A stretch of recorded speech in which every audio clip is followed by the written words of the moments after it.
नमस्कार दोस्तों, हर हर महादेव।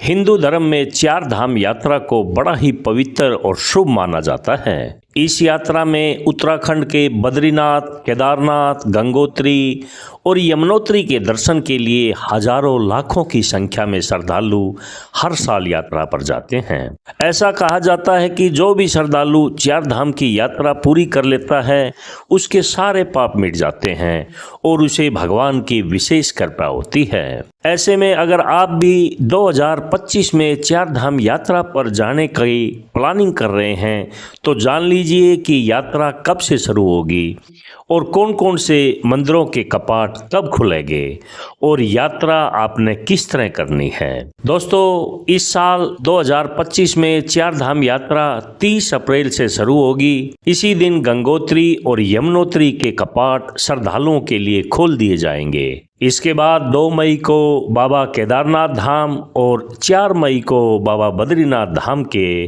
दरवाजे श्रद्धालुओं के लिए खोल दिए जाएंगे। हर साल की तरह यह यात्रा तकरीबन 6 महीने तक चलेगी और फिर ठंड के मौसम में मंदिरों के कपाट बंद कर दिए जाते हैं। दोस्तों, चार धाम यात्रा में सबसे पहले यमुनोत्री धाम के दर्शन किए जाते हैं, फिर गंगोत्री, उसके बाद केदारनाथ और आखिर में बाबा बद्रीनाथ के दर्शन होते हैं।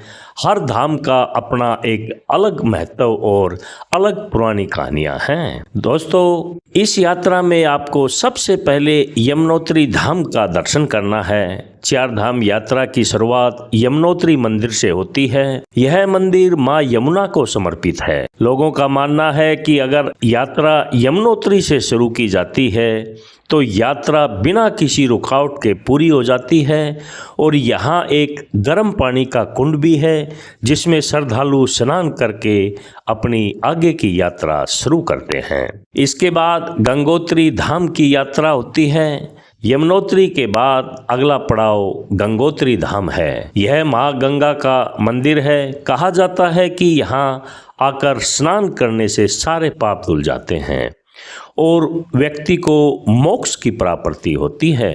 गंगोत्री धाम से ही माँ गंगा नदी का उद्गम हुआ है जिसे पवित्रतम नदी माना जाता है। इसके बाद केदारनाथ धाम के दर्शन होंगे।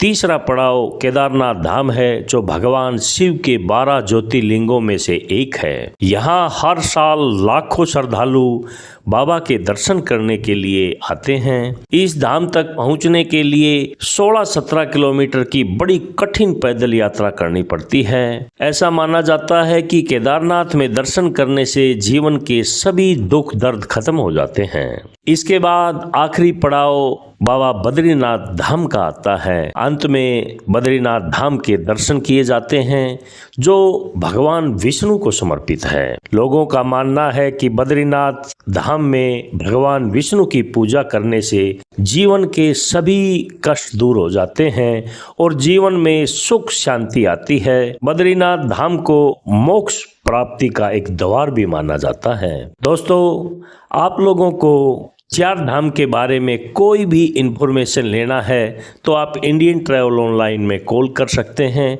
ये आपको इसके बारे में पूरी जानकारी देंगे। आप लोगों को ये इन्फॉर्मेशन अच्छा लगे तो कृपया शेयर और लाइक ज़रूर करें। नमस्कार, हर हर महादेव।